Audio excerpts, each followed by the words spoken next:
जनवरी की एक यकबस्ता सुबह हम पहुंचे गुज्जो कैनाल के साथ एक खूबसूरत बर्डिंग साइट पर, जहां छोटे बड़े तालाबों, फिश फार्म्स और नहरों का नेटवर्क कायम है। वाइल्ड लाइफ माहिरीन और दोस्तों की इत्तला के मुताबिक इस साल साइबेरिया से आने वाले परिंदों की तादाद गुज़िश्ता सालों के मुकाबले में कुछ ज़्यादा है, लेकिन इस बार इन परिंदों ने रिवायती मस्कनों पर क़याम करने के बजाय नए ठिकाने ढूंढ लिए हैं। सिंध की आबगाहें हमेशा से इन महाजिर परिंदों का अव्वलीन मस्कन रही हैं, लेकिन इन आबगाहों पर बेदरेग शिकार और पानी की फराहमी में इंतज़ामी बेकायदगियों के बायस बेशतर झीलें तबाहाली का शिकार हैं। हालजी और हडेरो झीलें, जो कभी मौसम सरमा में आने वाले परिंदों की वजह से सारी दुनिया में मशहूर थीं, गुज़श्ता चंद सालों से आदि परिंदों से खाली नज़र आती हैं। अलबत्ता हालजी से मुल्हिका मैदानी आबगाहों और तालाबों में ख़ासी तादाद में माइग्रेटरी वाटरफाउल्स और दीगर आबी परिंदे मिल जाते हैं, लेकिन ये आबगाहें शिकारियों से महफूज नहीं। इस साल हमने हालेजी लेक पर ज़्यादा वक्त गुजारने के बजाय आसपास की आबगाहों और तालाबों को तरजीह दी। आज सुबह जब हम अपनी बर्डिंग साइट पर पहुंचे तो इंतहाई तुंद और तेज़ और यकबस्ता हवाओं ने हमारा इस्तकबाल किया। जी तो हरगिज़ नहीं चाह रहा था कि हम जीप से बाहर निकलें, लेकिन सामने ही एक तालाब पर तैरती डक्स को देखकर हम बाहर कूद पड़े। थर थर कांपते हाथों से कैमरे सेट किए और फिल्मिंग शुरू कर दी। उस वक्त हमारी खुशी की इंतहा न रही जब जूम करने पर पता चला कि ये पोचर डक्स हैं। अब हम सर्दी को यकसर भूल चुके थे और भरपूर तरीके से फिल्मिंग के मज़े ले रहे थे। पोचर डक्स अपनी रंगत के एतबार से इंतहाई पुरकशिश लगती हैं।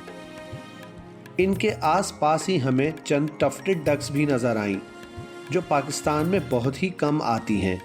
ये देखने में खूबसूरत तो नहीं होती, अलबत्ता निहायत होशियार नज़र आती हैं।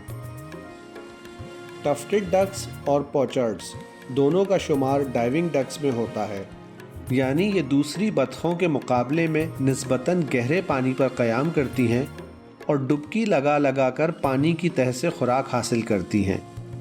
हमने खासा वक्त इन पोचर्ड्स पर लगाया और जी भर कर इनकी फिल्मिंग की।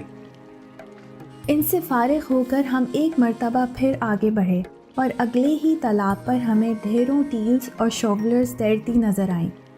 अब सूरज काफ़ी ऊपर आ चुका था और तमाम ही डक्स भरपूर तरीके से नाश्ता उड़ाने में मशगूल थीं।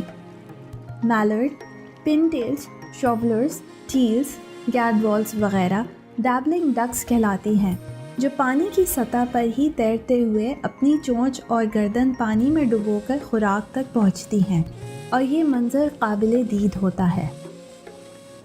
हम काफ़ी देर तक इन साइबेरियन बत्तखों की नक्लो हरकत से महजूज होते रहे और जी भर कर इनकी वीडियोस और तस्वीरें बनाई।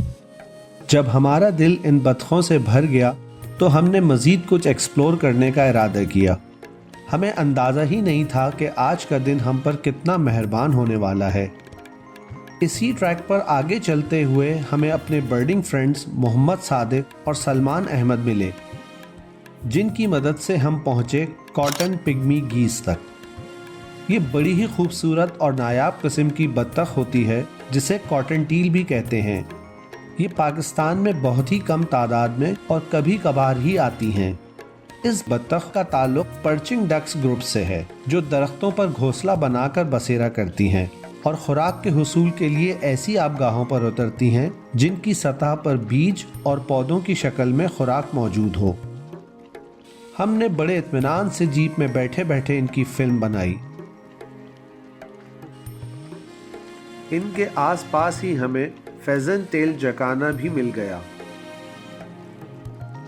थोड़ा और नज़र दौड़ाई तो कुछ फासले पर लिटिल ग्रीव्स का एक जोड़ा तैरता नज़र आया। यूं आज हमें बहुत से वो परिंदे भी मिल गए जो पहले हमारे रिकॉर्ड में ना थे। ہم اس علاقے میں قدم قدم پر مختلف تالابوں اور آبگاہوں پر موجود مختلف اقسام کے پرندوں کو دیکھ دیکھ کر خوش ہو رہے تھے۔ اچانک کچھ دور سے گن شاٹ کی آواز آئی اور ہم نے پرندوں کو بدحواسی کے عالم میں ادھر ادھر اڑتے دیکھا۔ جیسے جیسے دن چڑھتا گیا، ہوا تیز تر اور پرندوں کی نقل و حرکت میں کمی آتی گئی۔ ہم نے ایک مرتبہ پھر کنگ فشر کی تلاش میں اپنے پسندیدہ فش فارم کا رخ کیا۔ فش فارم پر آج ہم دونوں کی دیرینہ خواہشات پوری ہو گئیں۔ مجھے وائٹ تھروٹڈ کنگ فشرز نے بڑے ہی اطمینان سے تصویریں اور فلم بنانے کا موقع دیا۔ دوسری طرف ہبا کی تو گویا زندگی کی سب سے بڑی خواہش ہی پوری ہو گئی، یعنی کامن کنگ فشر ایک خوبصورت سی مچھلی کو چونچ میں دبوچے مل گیا۔ ہماری بہن نے بھی بڑی ہی مہارت سے پورا سین ریکارڈ کیا، جب تک کہ کنگ فشر نے مچھلی نگل کر ڈکار نہ لے لی۔ کنگ فشرز کے کچھ اور شاٹس لینے کے بعد ہم نے کیمرے پیک کیے اور واپسی کا سفر شروع کیا۔ ابھی ہم ہائی وے تک بھی نہیں پہنچے تھے کہ راستے کے دائیں جانب کھیت میں ایک لانگ لیگڈ بزرڈ بیٹھا نظر آیا۔